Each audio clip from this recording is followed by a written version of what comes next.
Ray just says devils. 3 of them. Oh, the reverse devil. That's why. The unofficial theme of the year. I love it, man. We are so in. What is up, everybody? Welcome in to the DNVR Nuggets podcast. I hate when Vogue is not here. I know. Can you do an air horn? God, what is the ad later? Oh, yeah. Oh, yeah. Jenna, just make an air horn sound. There it is. There it is. She's never watched the show. Never heard of the show. Well, I don't blame her. I don't blame her either. We're presented as always by DraftKings Sportsbook, America's top-rated sportsbook app. Use promo code DNVR. Whenever you sign up, gamble along with us. Take the Broncos tonight. Why not? Because they're going to win. Well, then so you should take the Broncos. You know, but don't say it so with such reticence. Oh, I just said why not? Would you? So they have 3.5 points tonight. Are they going to win big, or are we doing a cowardice win? We're taking the money line win. Money line. We are such cowards. Wow. Taking money line. 3.5 for the Broncos is like 18 for most teams. Well, the thing about the Broncos is that their offense That's 2 safeties. Better and better every game. Does it, though? Yes, it does. Yes. Jenna bringing the real. Jenna bringing the real over here. We're not talking Broncos. We're not talking Broncos. I have a couple Broncos locks, though. Do you really? All right, Yeah. I'll get to them in just a second. Over here, you know, you look old Regal? in this outfit. Yeah, Regal. There you go. You look like the old man at the bookstore. Really? This is a very classic. You know what? Screw you. That's D-line coat. And then over here, the lovely Jena Garcia. What's up? Like that? Yeah. Oh, that was awesome. You guys may have seen her covering. Now I have to get. I should have done this. My boss had a very long meeting with me earlier. He didn't let me prepare for the show. It was such a pain. But I was supposed to look up. So, is it called AmeriCup? That's right. So they abbreviate it to AmeriCup as well. They changed the name a few years ago. Oh, really? So it's Yes. officially It AmeriCup. used to be the Copa America, but then that was too associated with soccer, so switched over to the AmeriCup. And you were doing sideline down right. there. Yeah, it was really fun. 4 games a day. Yeah. 12 teams that qualify, 9 of which were all Spanish speaking, and then you had like Puerto Rico, who sometimes wanted in Spanish, sometimes English. So depending on what team you were covering, you would have to change your language? Yeah, and we also had an English like sideline reporter. So she was there to do, because tougher teams to cover. Team USA, English. Team Canada, English. Gotcha. And then the Virgin Islands, which is super chill. Yeah, super chill. I imagine they're Not pretty difficult. chill. Which actually their head coach was Ednisha Curry. She was most recently with the Portland Trailblazers, but now she was their head coach. First time in AmeriCup history that a woman was head coach of the men's I'm learning team. so much. I'm learning so much too. How'd they do? The Virgin Islands? Yeah. Not great. Not great. Okay. I think they might have won 1 game, maybe. They might have won 1 game. Yeah. All right, but Facu won. Yeah, he did. It was actually really amazing. And you got Bolmato for the Utah Jazz with the win. Gabriel Deck was like the MVP. He should totally be in the NBA. What? So why isn't he? Tell me about this guy. You were telling me about him in San Diego. He was signed with OKC, and then I don't know what the circumstances were exactly, but they dropped him last season between these 2 seasons. Kind of same as Facu. We felt like, obviously we got into Eurobasket this year. We felt like you could see it growing a little bit, although not as much maybe as I anticipated. But I still feel like more people were interested. Did you feel the same covering that it was? Oh, yeah. Oh. Yeah, Latin America. I didn't even realize like every single country down there has their own like league. Really? Professional basketball league. Colombia Really? has their own league. The Dominican Republic has its own league. That's Puerto wild. Rico did before the hurricane. I hope they still do, but I don't know. They have good hoopers, though. I mean, there are a lot They of do have really good hoopers. Yeah, Oh. a handful of them in the G League right now, and I think 1 on the Pelicans. No, that's pretty cool. I thought it was cool that you got to do it. It was a really cool experience. 100%. And I think it's like I told you this out there, but it's like the perfect gig for you. But we have to get into some Nuggets people. The people here want to know about the Nuggets, and I have to start with some. You were at practice today. I was not. But before we get to all that, there is a huge note, Eric. Uh-oh. We have declared this not important. Why? Because the Nuggets PR staff has declared it not important. But here we are. Oh, no. 2-3 days later. We got a game tomorrow, preseason game. Yoke's not going to play in it. That's the report. Yoke, unlikely, doubtful, Malone called it, which means there's no chance he's playing, I would say. Almost no chance. Right wrist, it's nothing. Then we talked to Jokic. He says it felt weird. I don't know. We'll see. And here he is out. Jenna, what was discussed at practice today, and then kind of what's your interpretation of this? I mean, Coach Malone started with he will likely not play, and then he said he was doubtful after. So I would say he's likely not going to play. Yeah. And he said it was just precautionary, that they did some They did get some images. So they did do imaging. They did do imaging, but he said nothing had been reported back to him just yet. So he believes that to mean like there's nothing worth reporting. Yeah. Eric. Why would they do imaging? Why? What do we make of this? How do we feel? I'm of two minds. Okay. Number one, it's the preseason. I mean, it is the preseason. So if it's anything at all, Yeah. they would just be like, who cares that we're not going to play him? But like you said, they were quick to tell us that it was absolutely nothing. They were very quick. And then they're quick to then keep adding on to the things that are nothing. Yeah. I mean, I'm not concerned. I'm certain that if he had to play, he could play. Yeah.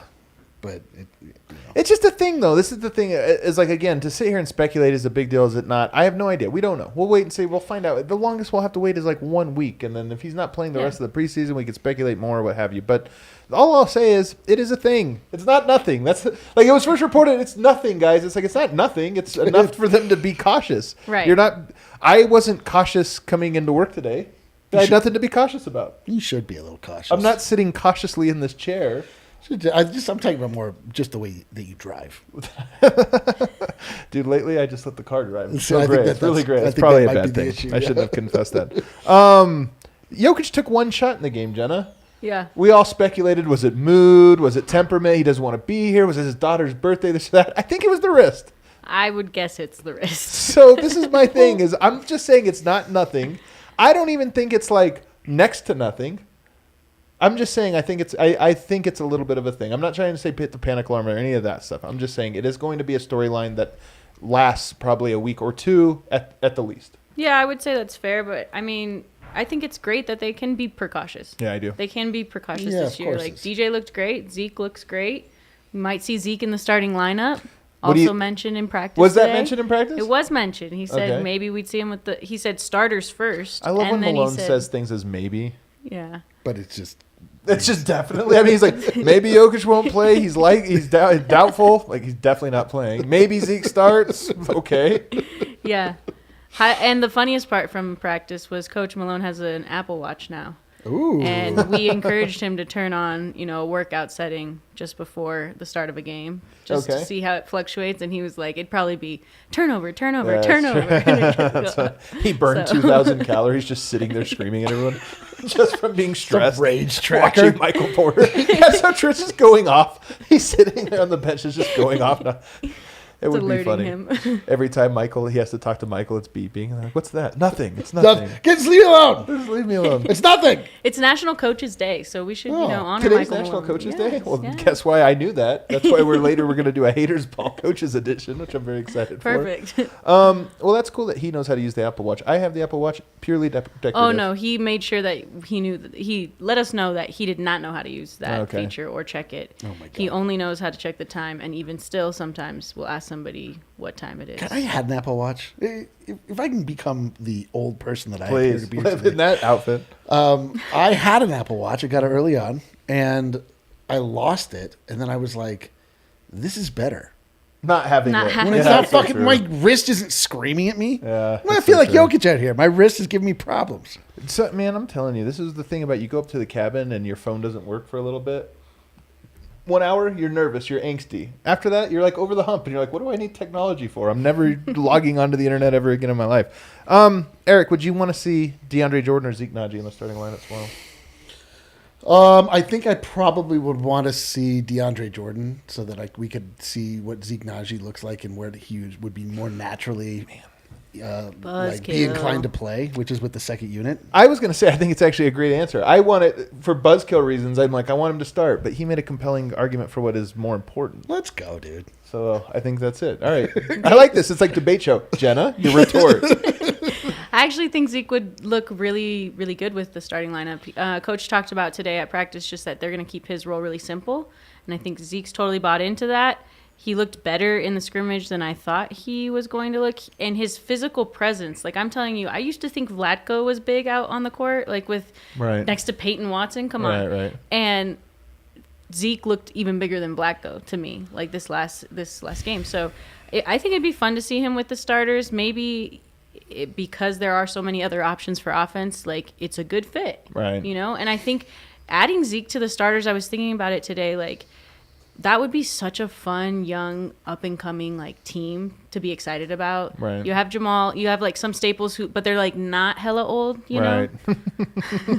I like this up and comer Nikola Jokic in that spot though. Yeah, he is really good in that spot. I would agree with that.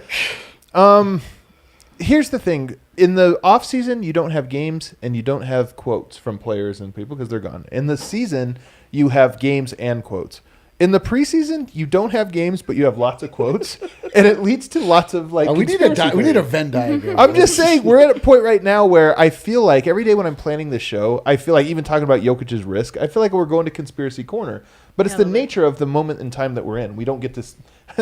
Conspiracies happen when there's nothing to prove you wrong, and there's no games to prove us wrong at the moment. Right. But here's one conspiracy, or not conspiracy, but here's one thing I'm trying to figure out, Jenna, and you're, obviously media and doing all these scrums and everything. Zeke Naji was the winner of training camp. You were out in training camp in San Diego with me. Who claimed that? Michael Malone. I mean, yeah, I want your take on this. Who's the MVP of training camp? Who's the MVP of training camp? In your opinion? In my opinion, it was Bones Highland. Okay, yeah, it was Bones Highland. As a player. As a player, Yeah. I think that I heard Bones' name more often shouted out by his peers and by other levels of people in the Nuggets organization. And like when the scrimmage piece that we did get to watch, he killed it. Yeah. And he was the best player in the Zeke scrimmage. Was forgettable in that Mine scrimmage. wasn't Zeke. I want to make clear. Mine wasn't Zeke. Although Zeke, we'll get back to Zeke because we have to. I'm curious how long it would take you to get to Adams. Just when you say like who's your second? Who's number 2 on the MVP of training camp in your opinion? In my opinion, yes. This could mean anything. It doesn't necessarily mean just as a player. Just anything. I feel like not jumping out, huh? Maybe. Oh, she's maybe gonna kill KCP. Me. Okay, maybe. Wow, he would have come in like 14th for me. I mean, I feel like it's like a tie, like KCP, Bruce Brown. I don't know. Bruce Brown had a couple those are all of really names. Yep. I said DeAndre Jordan. And here's why. Okay. Would you say this team has a different personality than previous seasons? Very much so. 100%. They went out on a but Michael Malone talked about how much more team activities they've done this year than ever before. Mm-hmm. And who's organized those team activities? Oh my God. Sound like DeAndre Jordan, yeah. Yeah, DeAndre Jordan. Baseball, playing golf with Bruce, just doing all this stuff. And then every scrum, who crashes every scrum to kind of pop in and make a little joke? It's him. Just another question. In your personal opinion, what does the P in MVP stand for? What? Oh, you're saying that Jokic. So yours was thinking Jokic, just playing. You think of training camp, it's strictly just the playing. What are we talking about here? We're talking about the on court. Who is the best player? Well, now you're moving the goalpost. I feel like that's too easy of an answer to say Jokic. Like that's like who's the player of the game. Exactly. It's always Jokic would have been it. It's always Jokic. My point was it Jokic? I felt like DeAndre Jordan. Always Jokic. It's always Jokic. Are you kidding me? His name hasn't even come up. That's because it's like, what are you going to mention? Oh, Jokic was killing DeAndre I don't know. in practice Was he today? playing in training camp like by he was all in the accounts, first Jokic looks preseason phenomenal in preseason. And by the way, yeah, so I don't think we need to worry too much. I don't know. His preseason scrum wasn't like phenomenal. I think he was doing the same thing he did in that preseason game, which was highlight his other partners on the floor, like his teammates on the floor. He didn't really seem to be trying to score all that much. All right. Well, here's the thing. Are you only saying that because he shot one time?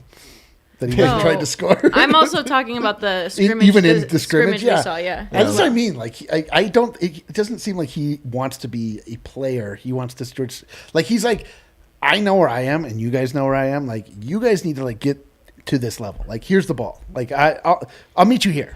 You might be right about this. I mean, when I've said Jokic look annoyed, maybe that's it. Is he's always like, guys, this is so easy for me. The game is easy for him all the time, but at least in the midseason, the team is in midseason form. Jokic's in midseason form, and when he walks into any gym, he could not play basketball for a year and walk in. He's in midseason form, so I'm sure there's probably an element of like, you idiots, this is so easy for me. How do you guys not catch up on We also just watch him be as dominant we have ever seen him be in Eurobasket, which was a couple weeks ago. He's like, I'm fine.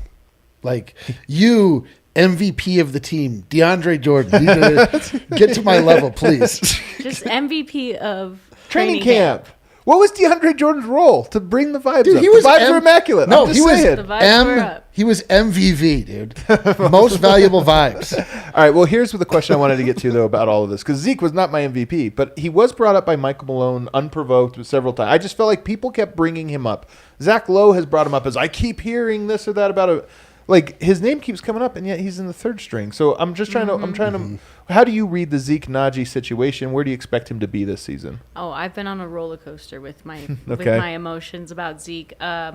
Before I watched the preseason game, I was pretty much feeling like I feel like this is just something you guys want me to believe about Zeke, that I have no proof. And so, like, I'm going to wait till I see it with my own eyes. I thought his preseason game was okay. I'd like to see another one before, I go, sell my soul to one side of this argument or another. But I kind of, my decision before the first preseason game was, and where I was standing on it was like, I feel like this is just something that it wants to be out there. Like somebody wants it to be out there, and maybe they're looking to use him as a trade piece later on. This is what I mean about Conspiracy Corner, because I said the same thing as you, and I'm like, if we had 4 games under our belt by now, because we have 2 weeks worth of quotes and we have 1 game, so we have way more quotes to try to be a scrimmage, and we also have a game that was so. Like, just the word meaningless doesn't cover what that game was. Yeah. So we have nothing to go on. We're just trying nothing. We have only our own conspiracies. But my read on the thing, I feel the exact same way as Jenna, where I'm not ready to say definitively how I feel about it. I'm just saying there's all this hype around it, but he's in the third string on these games, and I'm like, well, how does that make sense? There's lots of answers. It could be that Malone is trying to push him, and you got to prove to the vets that you're better than DeAndre. It could be something like that, which would make a lot of sense. It could be any number. It could be that he always came in thinking, I'm going to play these guys in the first 2 games and then this group in the second 2 games. Like, he's done that before in the past. So maybe we're just in that moment in time. But I just, again, the hype has been so big for him. And then I'm like, yeah, but you played him like 4 minutes in the first half. Like, or you didn't play him at the first half at all. You only played him the second. Garbage time of a preseason game. It reminds me, actually, you want to know the funniest one? It reminds me of Golden State. Do you remember Smilegeach? Actually, yes. remember this. Do you remember somebody like The Athletic wrote this big profile about the Warriors? It was right in the light years comment, right when everybody was buying that they were the smartest team in the history of teams, which they might be anyway. But they're like, they found this guy, but they're too afraid to play him because he's so good. And like, that was the literal story. It's like, this guy is so good, he's their secret weapon or whatever. Then he just ended up getting cut. It almost reminds me of that, where it's like, we have this secret weapon that nobody's heard about, and we're only seeing him 4 minutes a game right now in the preseason. So we got to see it. We got to see it a little bit. Quickly before we take a break, Victor Wembanyama. I might have screwed that up. Dude, Victor W. Wemby. So here's the thing. I'll just start with my take on it. What kind of players? I don't know. I didn't watch these last 2 games. All I'll say is that we've had Luka, we've had Anthony Davis, we've had some other Zion Williamson. We've had some high-profile players that were coming in. I think the Wemby hype is far and away bigger than it has been with any of these guys. And I'm curious, like, we really haven't had a guy that's been hyped really big as a high schooler or high school age guy since LeBron. LeBron, like 2 years before, like the slam cover and everything else. We're like, okay, this guy's the guy ESPN, coming up. Yeah. Usually the Wemby hype would start in like January or something. You know, you can hear little bits of him and this, that. You see a highlight reel. But, man, I'm telling you, he's like story number 1 in the NBA right now. No question. He's story number 1 in the NBA, and I find that a little curious. Like, again, is he the next big thing that they're going to push? I just haven't seen this hype for a player in the last 2 decades. What are you talking? Are you forgetting Bol? I'm just kidding. No, but he's like Bol, like size-wise, only stronger. He's kind of dwarf Bol. I mean, is he stronger? Yes. I think he looks a little bit stronger. He's stronger? Oh, yes. Okay. Yeah, I think he looks stronger. I think that's part of it too, is like how extreme he is, like his body is. Yeah. I mean, I'm not comparing him to Bol, by the way. He's nothing like Bol. I mean, he's like if Bol were good. But that's I mean, he's really an awesome player. I mean, he's a freaking unbelievable talent. You are on the other end of the spectrum here. You think he is the next big thing. Oh, yeah. He's incredible. I've never seen anything like this. I mean, I understand where the hype is coming from because you're like, oh man, there's a 7'4" guy coming into the league. That in and of itself is already incredible. Doesn't have. It's usually like Boban. They like move so awkward. Dude, and then this guy is hitting 3-pointers. Yeah. He's smoother than he's smoother than Zeke Naji is. Like he's just moving with a fluidity that you've never seen. Smoother than Zeke Naji is such a weird thing. It makes sense in the context, but it is like.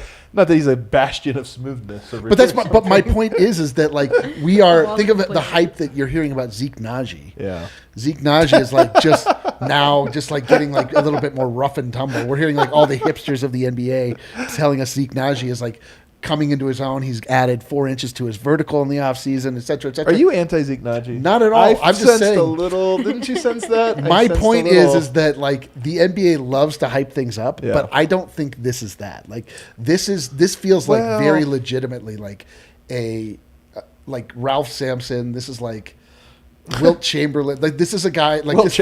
I mean, this guy looks like the most dominant guy I can imagine. Like if you were to put into a computer what it is to be a dominant basketball player, like that would spit out. Like I get it. So you're buying I'm buying the hype in that I think this guy's going to be a great player. But like Luka, was winning EuroLeague and these types. Luka was incredible and proven on a higher scale. This or that.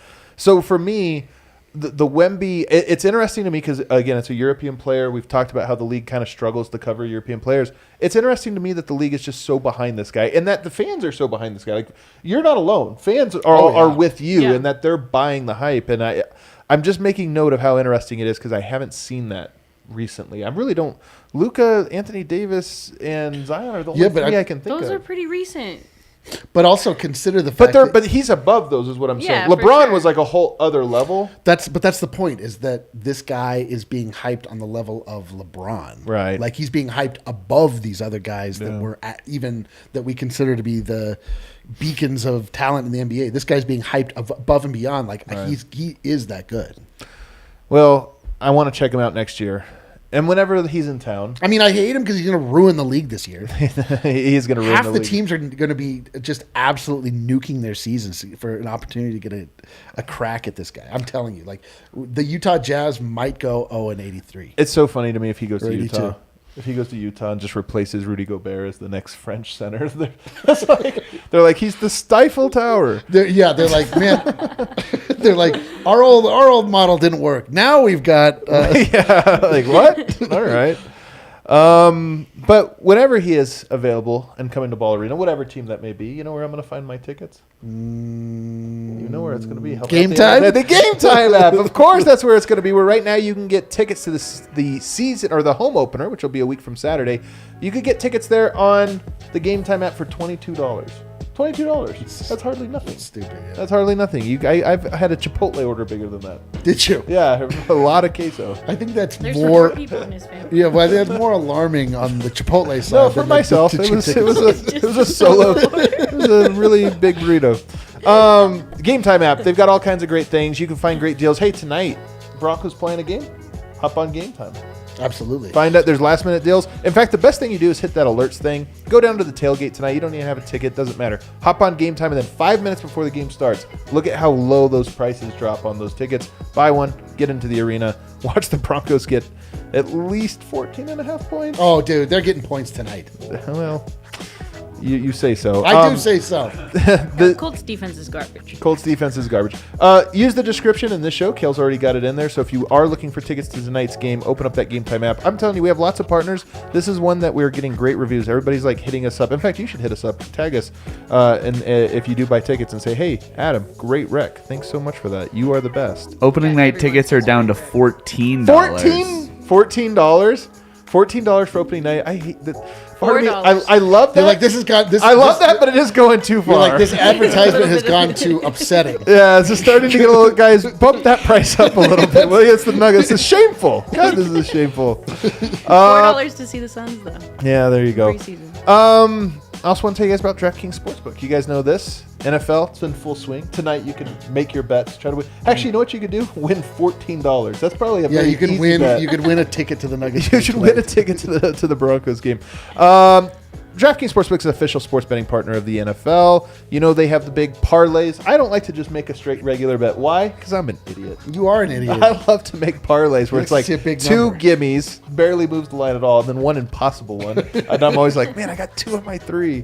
But you can bet on parlays. You can do. They have right now that stepped up parlay game where if you opt into it, you get like a 10% bonus if you make a 3-leg parlay, 15 if it's 4, and then it keeps going up and up and up. Eventually, you get to 20. You get like 100% bonus on this one, on a parlay you'll never hit. Download the DraftKings Sportsbook app now. Use promo code DNVR. Get $200 in free bets if your team wins when you place a $5 bet on any football game. That's code DNVR only at DraftKings Sportsbook, an official sports betting partner of the NFL. Minimum age and eligibility restrictions apply.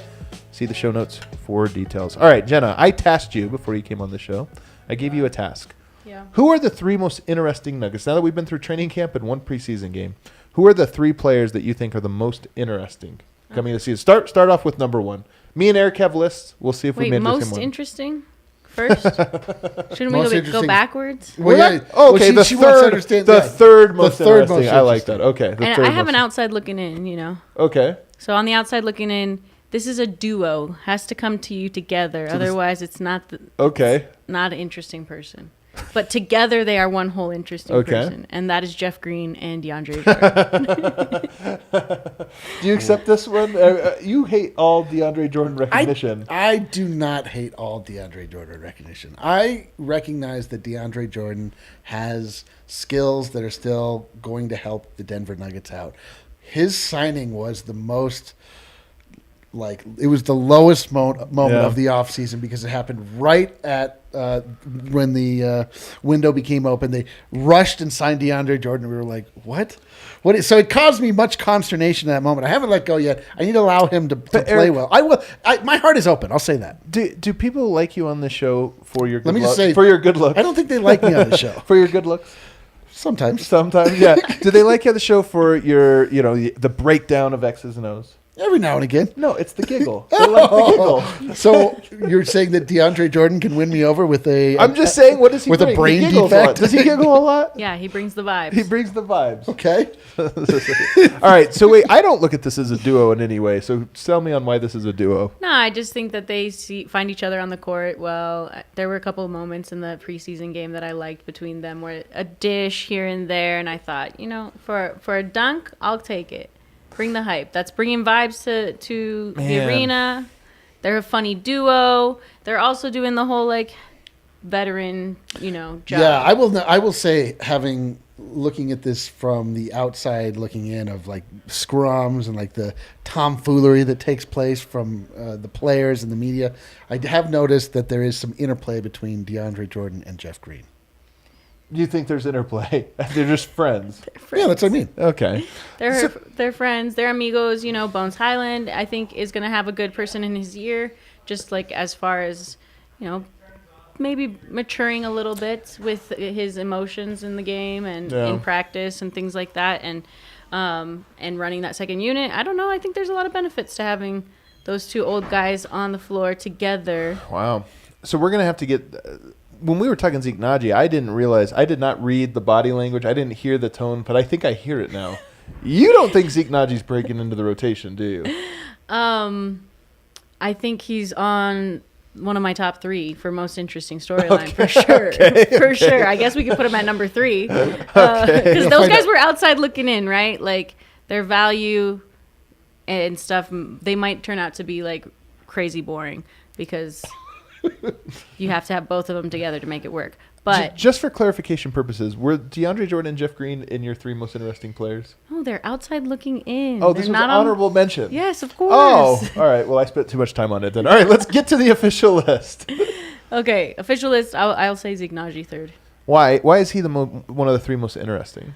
I think because of the hype. I think they've set the precedent that there's going to be something that either happens with him. Like I said already, I could see that being potentially as a trade piece. But if all the hype is true, then maybe we do see him actually take a leap this year. I think that would be fun.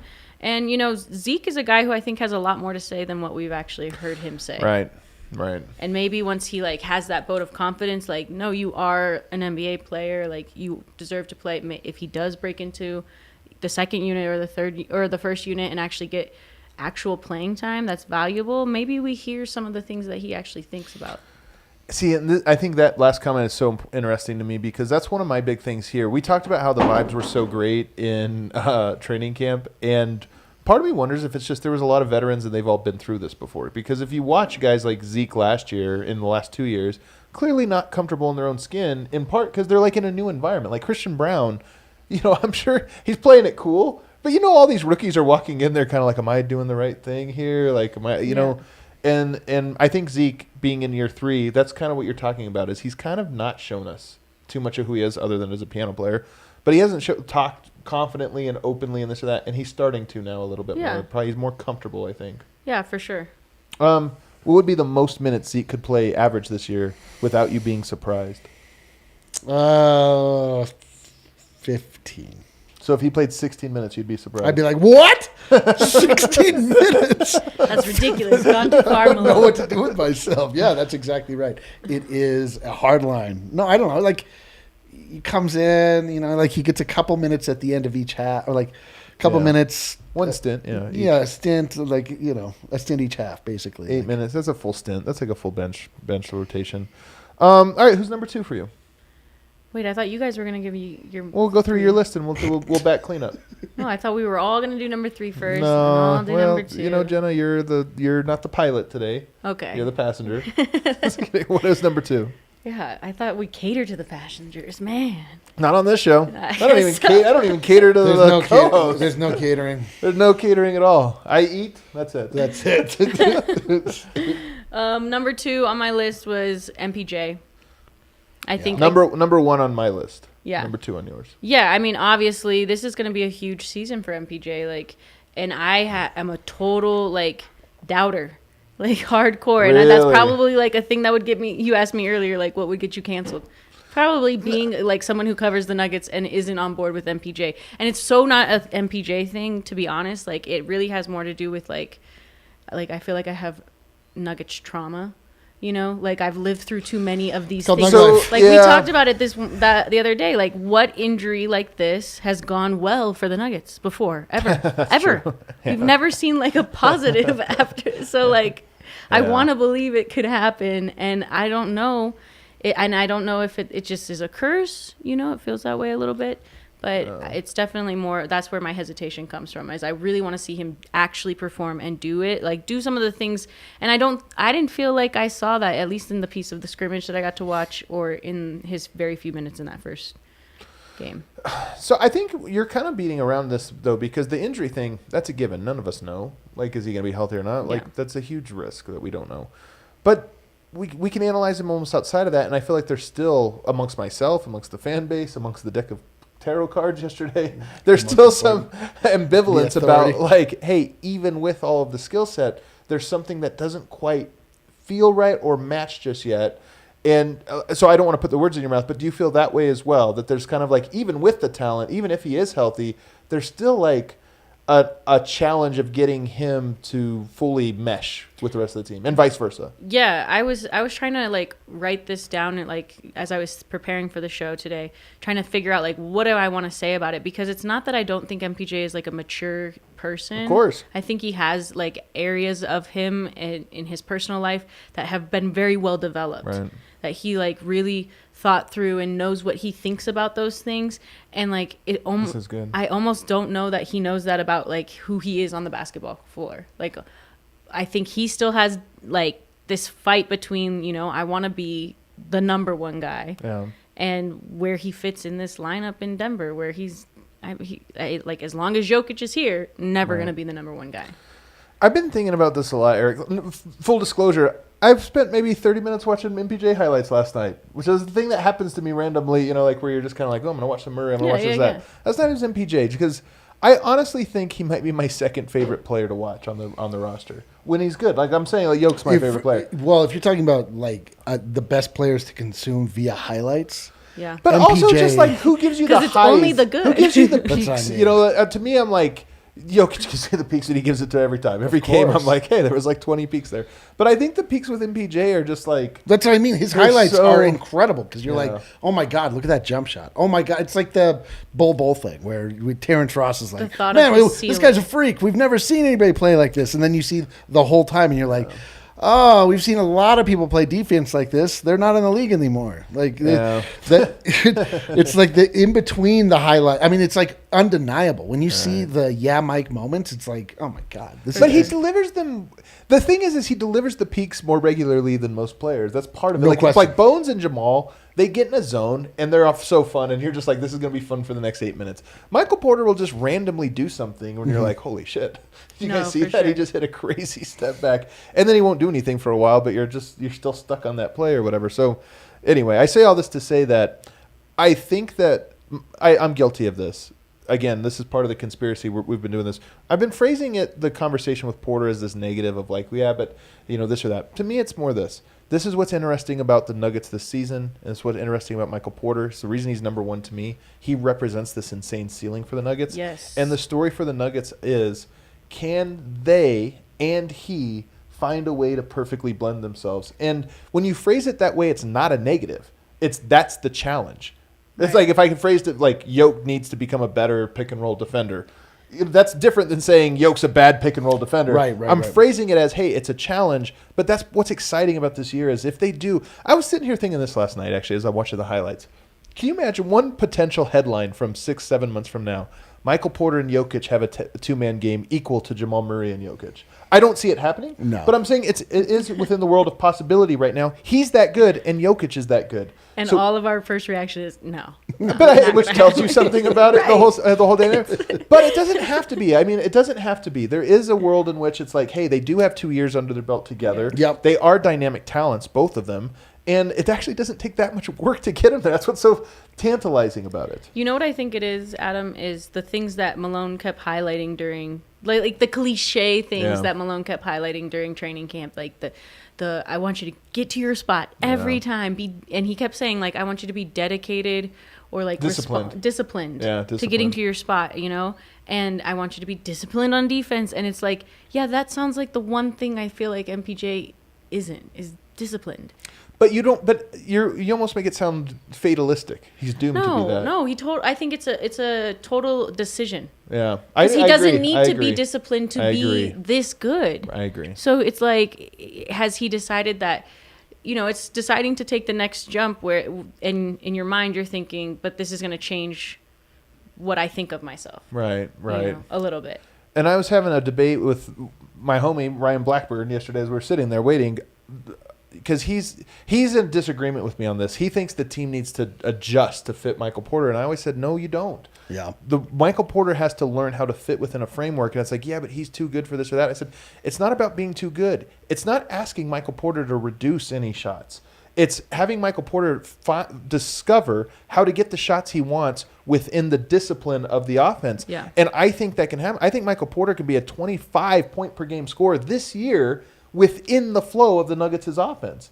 So it's not an either or to me. It's just, and I think it's not an either or for, and I used the example, I talked about this the other day when we were showing the highlight that, where he gets that contested step back jumper. Yeah. And I said that was an example of the Nuggets bending over backwards to get him the ball, that if he would have read the court better, would have gotten that same shot or better on that play, because they were specifically trying to go to him on that one. He made it impossible and then made the shot anyway. And that was my point is, I think that's what the team is kind of waiting for, and to me, that's why for me it's more on MPJ than it is on the team, because it's on him to figure out how this works. Yeah, the Houston Rockets can bend their will to MPJ.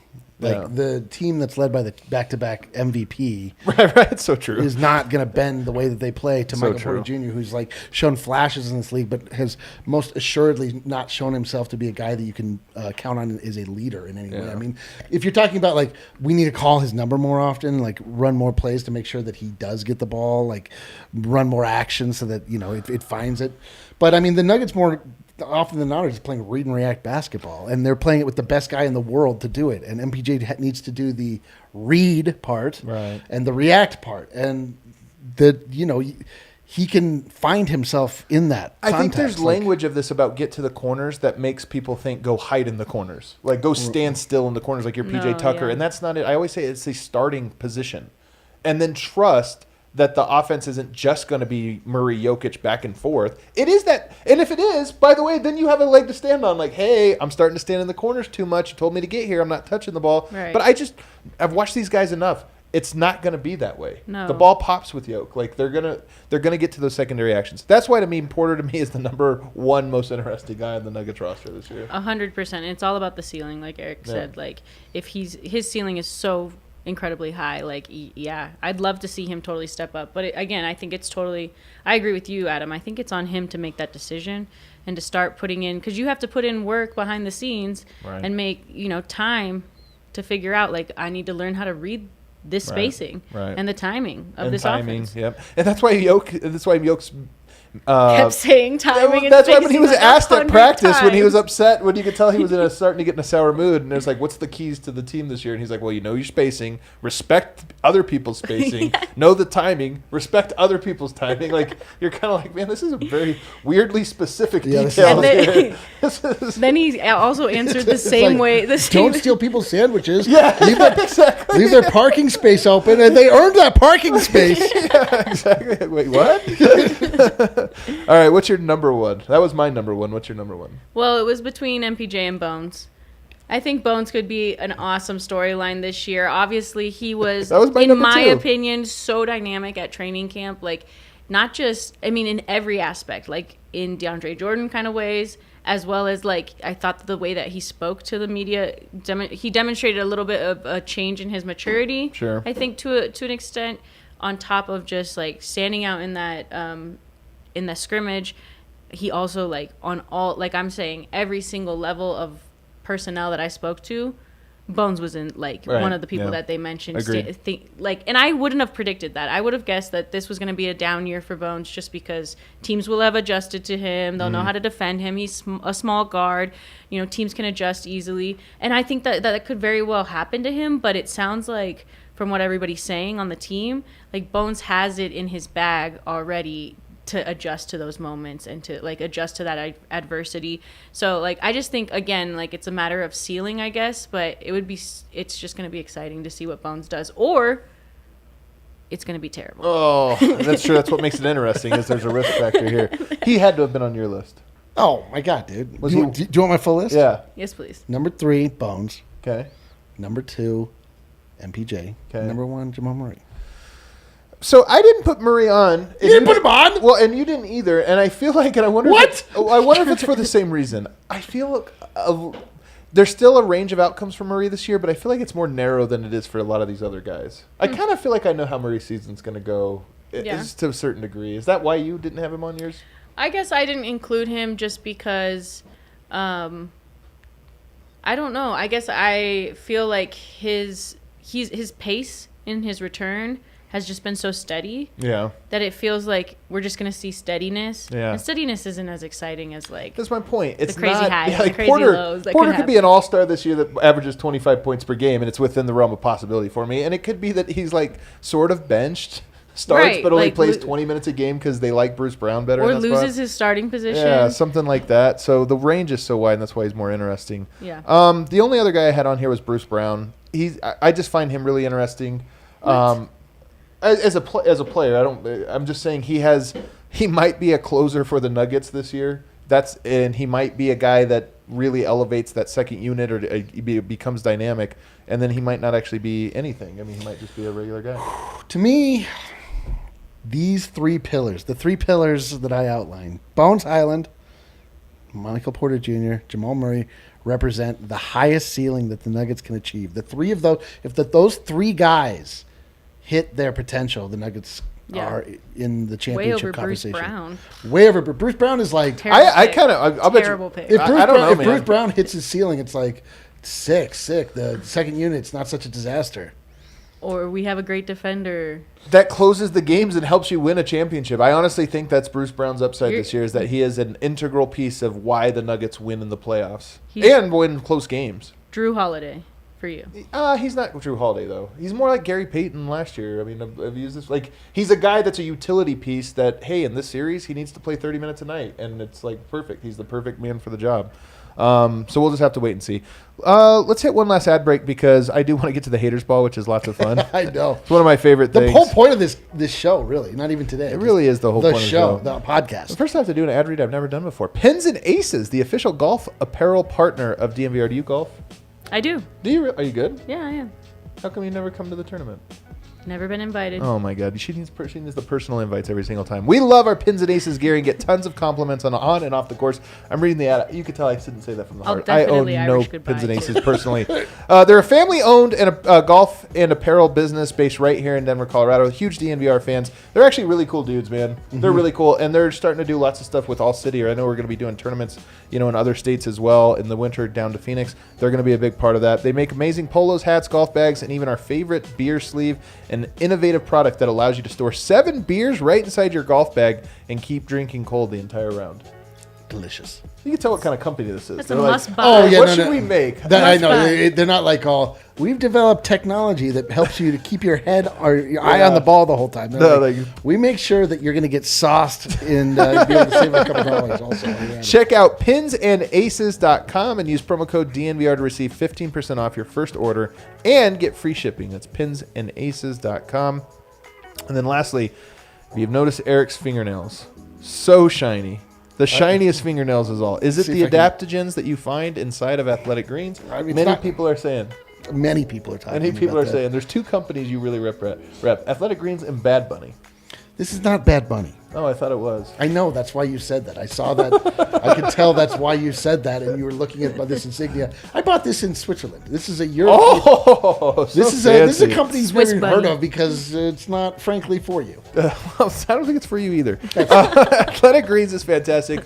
I got the pouches right now. I actually have both, but I'm going on pouches in the morning. I like to pull it out of the urn. You do? Well, I like the urn too, but I'm going pouch right now because I've said my goodbyes to poor health. To poor health. I take it. You pay your respects every single day. They're a great product. You honestly should be getting on this plan. They're not that expensive. You order it, it comes to your door, and then you have this for the entire month. And it's how you should start your day. I'm telling you, I've learned this lesson. Coffee, a little overrated. Tastes great. It's ritualistic. Now my ritual, though, I've switched over to Athletic Greens. Way better. Why make a choice? Have both. I guess you could do a little bit of both. What I do daily. Boost your energy, better gut health, optimize immune system. You hate taking all those vitamins. Do this because it's got 75 high-quality vitamins, minerals, whole food source, superfoods, probiotics, and adaptogens to make your fingernails absolutely great. Athletic Greens. All right. Kale, can you bring us to the haters ball? Oh, yes, I can. Let's go to the haters ball. Jenna, do you have hate in your heart? All kinds of it. Oh man, she answered that very definitively. Very, very definitively. I think hell might have no fury. Hello, hi, I'm a woman. Jenna's entry to the haters ball. I'm going to tell you guys, just to get us in the mood to hate, just to kind of bring that hate right to the forefront. Please. You'll hate it a little more. Draymond Green punched Jordan Poole in practice the other day. Is that what happened? Do we know for sure? Well, you could. You're right. I shouldn't say that he punched for sure. I don't know if he punched. There was an altercation that'll likely get Draymond Green in trouble from his team, which I think is hilarious. Now we know a couple of dynamics here that are rarely discussed. Jordan Poole in line for a big contract. Draymond Green in line for a big contract that might not be coming. Interesting little dynamics there. I'm not saying that's what it has to do, but I'm just telling you have the young, trash-talking guy who's about to be paid. You have the wise old vet who won championships who probably would have been paid by now if he was going to be paid. So maybe there's some dynamics here. But I don't know. You didn't love to see that those two are fighting? I mean, I love it. I just wonder if Jordan Poole saw baddies on the side of the court. Do you think that's what happened? Most assuredly. And that's what the fight was over. No, that's my cousin. No, that's my favorite social media post. Is when Jordan Poole saw baddies on the side on the. Have you not seen this? I guess I've been posted like 1,000 times. Whatever. With Michael Porter, I saw that. No, it was Jordan Poole. He saw baddies and then turned into prime Steph Curry. Anyway, my larger point is that I got to know what happened. I'm at a point in my life where I'm unwilling to render judgment on things until I have the full story. Draymond Green's going to do a podcast about it. It's going to be so obnoxious. It's going to be hot, very slanted in his favor. It took me one summer to go from all in, like I love Draymond Green, I can handle some of his as an analyst, this or that, to now I can't even listen to his podcast anymore. That's how quickly I turned. Yeah, well, he's a little full of himself. He is a little full of himself. Like he's very impressed with the new media concept. The new media is so dumb. Well, you're like he's such old media now. He's like really. He went through the Benjamin Button, or what is it? The Benjamin Button. He aged in like one summer. He aged into the old media. That's funny. Does it warm your heart to see the Warriors infighting? Oh yeah, definitely. And from what I hear, Jordan Poole, he's got a lot of attitude. He does have a lot of attitude. I mean, I know we all saw it in ways that we love as sports fans, right? Like the attitude after a big shot. Okay, yeah. But like apparently dating back to like when he's just started with the Warriors, he would like set down his phone at media after a game, put a timer on for 2 minutes. 2 minutes are up, and he would bounce. Players think that shit's so cool. Like, and it's like the lamest thing ever, man. That's the lamest thing ever. It's just like, to me, like... You just brought some hate into my heart. We talked to Jokic at training camp, and on that day when he was sort of getting, like, annoyed with us at the end and started telling us all about respecting his time or his teammates respecting his time and spacing. He talked about... So I forget what the question was, but somebody asked... Jokic ever did a passive-aggressive scrum where he just was, like, referencing us the whole time? That would be For great. real. I actually thought maybe he was there that day, but I'll have to go back and listen. It went right over my head. There's nothing. I'm sitting here going like, man, he hates MPJ. He really hates us. There's nothing funny though. Just quickly, the idea that an athlete would be like, "You guys need to respect my time." Two people that sit in rooms for hours and hours and hours for 5 minutes for them to show up and be like, "Yeah, we tried hard and we didn't get it done." And you're like, respect my time. I'm out. I gotta go see some baddies. That would be ridiculous. It's so true. Shouts to all the autograph seekers that wait outside of the practice facility and everything for like one little autograph. But Jokic said during that conversation, he was like, somebody asked him about like, do you ever think about just sitting out these practices because you like are tired? And he was like, I'm being paid to do this job. I'm going to show up for the job, and that's part of like doing your media after a game. I feel like it's kind of somebody should tell him that. I don't know if he'll although he does. Look, to his credit, he hates doing it, but he does do it. No, Jokic always shows up. I'm talking about Jordan Poole. Yeah, Jordan setting Poole. a timer and stuff. It's like, come on, give us 2 minutes of your time. You are a player who needs promotion up until last year. What Jena is doing, if you're not following, what she's saying is, it was right for him to be punched. I'm saying I could. It'd be great if that's what it was. You take that timer off, okay? And you talk to those good people. No. What she's saying is that he has poor behavior on the court, off the court. Someone needs to punch him. Draymond Green did us all a favor. I'm Thank saying you, I could see how it could happen. I can see how that happened. All right, we're going to the haters ball, guys. Here's how it works. Jena, we weren't in it. you were on a scale of 0 to 10. 0 means you have no love in your heart for that person. Oh, I thought 10 means you were full of love. Okay. Okay? I got it. I got the rules. This is coaches edition, although it's coaches, front office, and ownership edition. Doc Rivers. We're going to start with Doc Rivers. Choked away a series to the Nuggets, which I appreciated. I love that about him. Questionable likes on Twitter sometimes. I love that too, honestly. All right. Jena, where do we scale Doc Rivers? I guess I'll put him like at a 6. You kind of like him. She feels don't more dislike positively than negatively Slightly about more positive. Doc Rivers. Okay. Yeah. All right. What is it? I just don't think about him very much. Then that's a 5. He leads the Sixers to nowhere. But He's not a when real threat in the postseason. Clearly, when she does think about Come him, on. she doesn't. It doesn't come. He's just not like I'm not worried about him. I'm not even worried about him. All right. See, for me, Doc Rivers is he's a 4. He's an idiot. Like Doc Rivers has pulled the longest sham job on this league, where he won with the Celtics team and was like, oh, this Doc Rivers, we got to get. They traded Doc Rivers was traded for by the Clippers, and then to see the moves he makes in game are so deeply confounding. It's like, is this guy even paying attention? Yeah. He fumbled the bag so hard against the Nuggets 2 times. No one has had more epic collapses in the playoffs than Doc Rivers.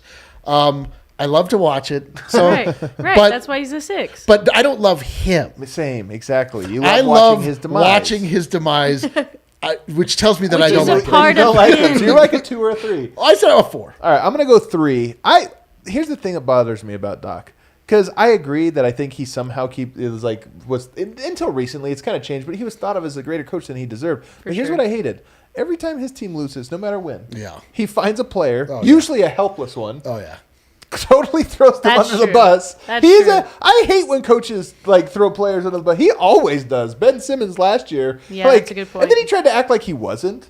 And you're like, dude, you literally were like, I don't think he's a championship player. Come on, man. Yeah, maybe he's like a 5 or a 4. Yeah, I'm gonna bump Yeah, you're him allowed down. to have your own Nope. feelings, even though it feels like you're being berated into changing it. Adam's just forcefully telling you what he thinks. I'm just very persuasive. No, it's a good point. That is kind of a Nobody's douchey ever thing to said this do. on the show. What did she say? I wasn't She paying said it was a attention. great point that I made. Well- She said I made a Jenna, great point. Jesus Christ. Clip that for Now me. I wish I didn't say it. Daryl Morey. Ooh, Daryl Morey. Go to Eric first. I'm going to go Daryl Morey. Daryl Morey has ruined the league in so many ways. He has brought in this smarter than you idea with the way that the Houston Rockets were built. Only threes. He and Mike D'Antoni combined for one of the most loathsome squads in the history of the NBA. James Harden led threes and layups only. So we got 55,000. You forgot free throws. Oh, God. Well, now he's in Philadelphia. Now he's in Philadelphia, so that's going to knock him down also. I'm going to give Daryl Morey, GM of the Philadelphia 76ers, a 2. You get a 2, Daryl Morey. Not a lot of love. Not a lot of Loveless. Not a lot of love. I actually like the style of basketball that he brought into the league, and I think that's where we're getting Steph Curry. We would have, maybe we would have gotten Steph anyways. No, we get but James Harden. Yeah, I was going to say, we I did feel get like James Daryl Harden Morey too, is but- not responsible for the good aspects of you shooting don't think threes. that other teams were adjusting to play the style of ball that they were seeing? Yeah, but that would have happened anyway with Steph Curry. The problem is that then you get the less than version of that, and it's just terrible. Yeah, You it just then you sucks. just get Jalen Green. I like Jalen Green, and I don't even hate James Harden. I do dislike James Harden's, Wait, the can we do kick. Jena next, the actually? kick out. Jena Garcia. How much hate is All right, there? how low are you going on Daryl here? I'm going with I'm gonna say a 7. I actually like him. Oh, man, I like no him. way. I love Very in my heart. positive feelings about Daryl Give me Morey. somebody I can actually hate. Come on. I'm giving him a 2. Here's the thing. I've been to the Sloan Analytics Conference. Do you guys know the final scene in Wolf of Wall Street when he's given the speech and all those idiots are looking up at this in awe of him and they pan away and it's kind of haunting? Yeah. That's the Sloan Analytics Conference. You pay a freaking arm and it's for the richest people. They're all Harvard kids that end up attending this thing trying to become the next general manager so they can jealous. completely ruin the league. Not jealous. This is pure horrible. So Daryl Morey ruined the league. Don't enjoy him at all. And if he were to ever win a championship, a little piece of me would die. Jeannie Buss. Jeannie Buss. This is an underhanded softball. Either This one is you so could not take fair because she's a woman. it. Wait, what? I don't want to have Does hate in my heart. Jena More Garcia- hate in my heart for Does her Jena than I do Garcia for. hate women? Let's No, find out. let's No. find out.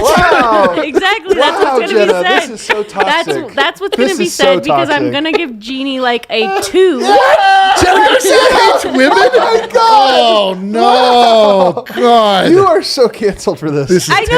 terrible. You're putting me in a bad position. You should be Holy canceled for smokes. this. Okay, first of all, the Lakers, I should have said 0. And Yes. Wow, you bumped her Lakers up from a related 0. is all, Yeah. the deepest part of hatred in my heart resides Yeah. for Lakers and Dodgers fans. So, yeah. She's probably both. and she contributes to their success. So, no thank you. Well, so that means she has no contributions. Wow, Jeannie Buss. What are my feelings on Jeannie Buss?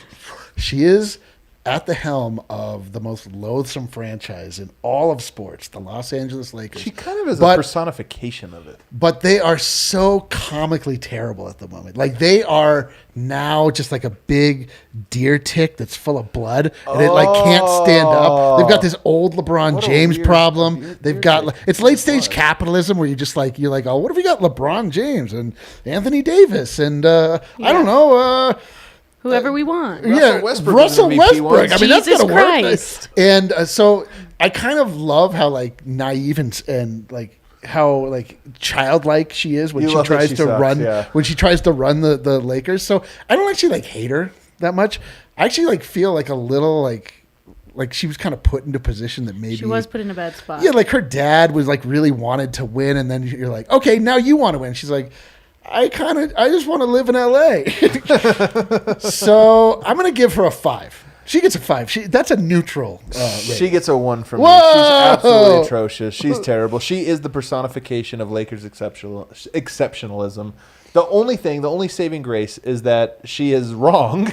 She like believes that just being the head of the Lakers makes you like, immortal or something, and it's like, no, you're gonna just drive this thing. Okay, right but into a wall. literally, if it was a dude, everyone basically feels come like on. they are immortal. To be fair, her brother Just was in that saying, position. that's He why got she feels absolutely that way. skewered. Her brother got run out of You think town. I like anybody associated with the Lakers? What's the highest person I could associate with? What the Lakers? I'm hearing is that That you you would and like? Jenna hate women. All right, next, Kale, can we bring up the next? Steve Ballmer. I'm going to disprove your theory here very quickly. Steve Ballmer.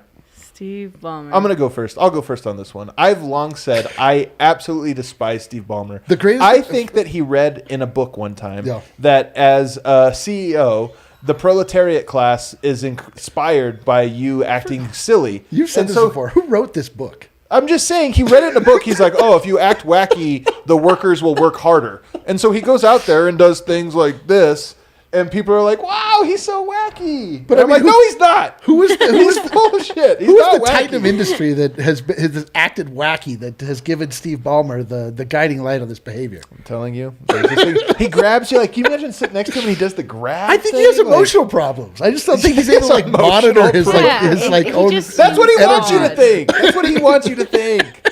Oh, he's so brilliant. He's like, there's no room yeah. in his brain for the emotional regulation. He's like, how can I make people think I have emotional problems? Like, Developers. Jenna, please, what is your rating on Steve Ballmer? You probably called Ben Simmons for that, huh? What? For the advice on how to make people think you have emotional problems. Yeah.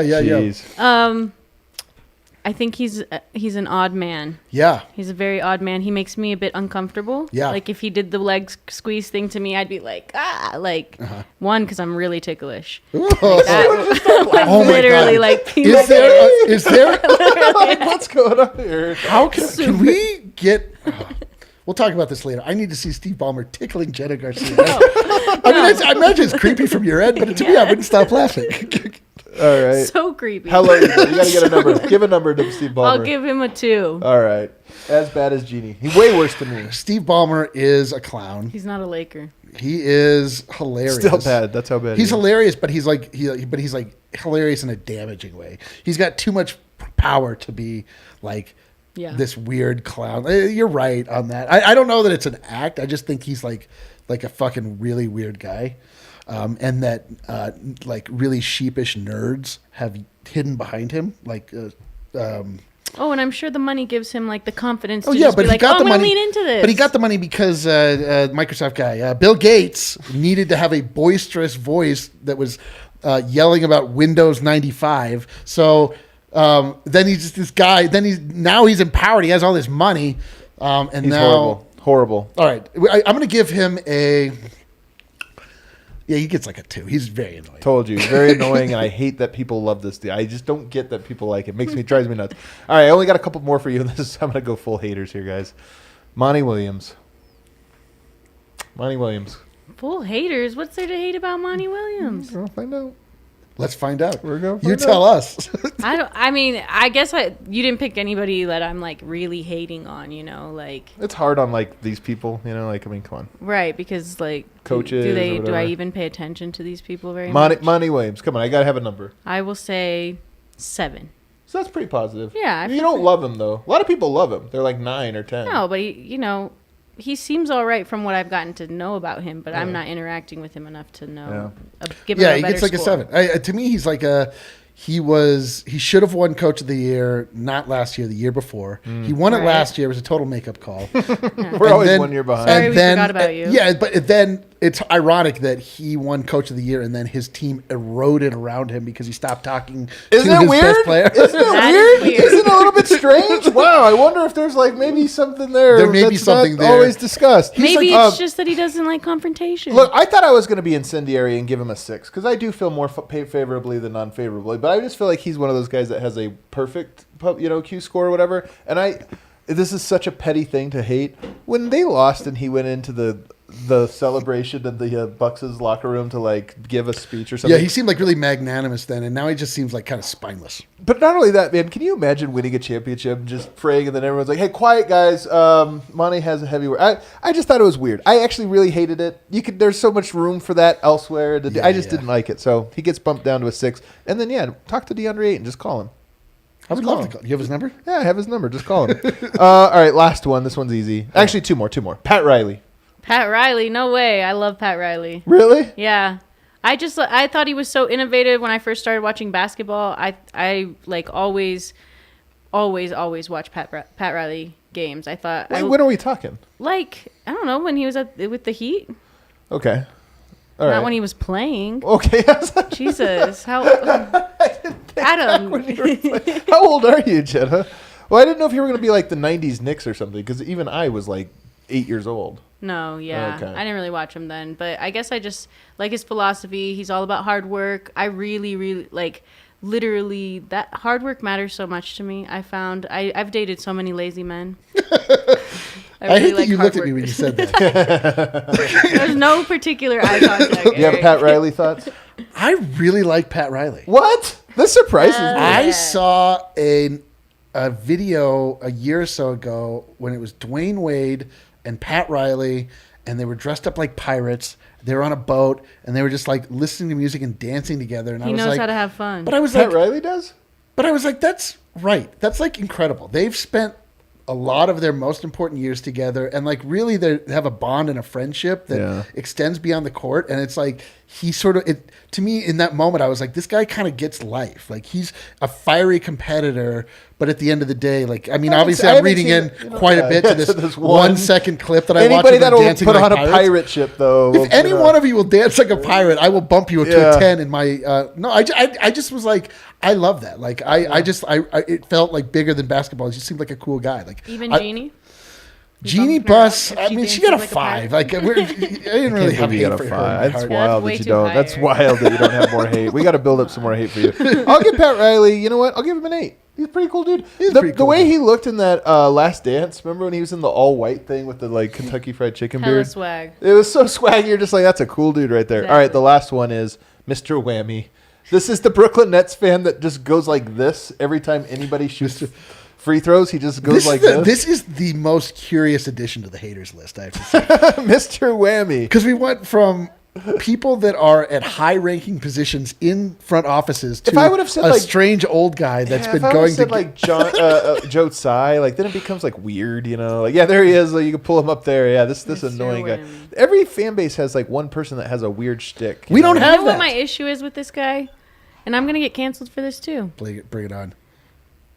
What are you doing at a basketball game? Go home, relax with your grandchildren. Goodness You think old people are supposed to gracious. just sit in their homes watching the sky go So by? hold on. Just Is it because he's old? Is that why? It's So Jenna- definitely because he's way too old to be there. follow-up She's question. an ageist over here. Follow-up question: who do you hate more, old people or women? That's so true. That's not it Jeannie at all. had no chance. You gave me She had only no one chance. woman. It was like the worst woman At- you could choose. Any other woman, I would have said 10. At what 10 at what support. age do you think Eric needs to just go home and like is he close? Is he like another Hold on, year? hold on, Next Eric. year? Is it, yeah, hold on. Yeah, see, that makes it worse.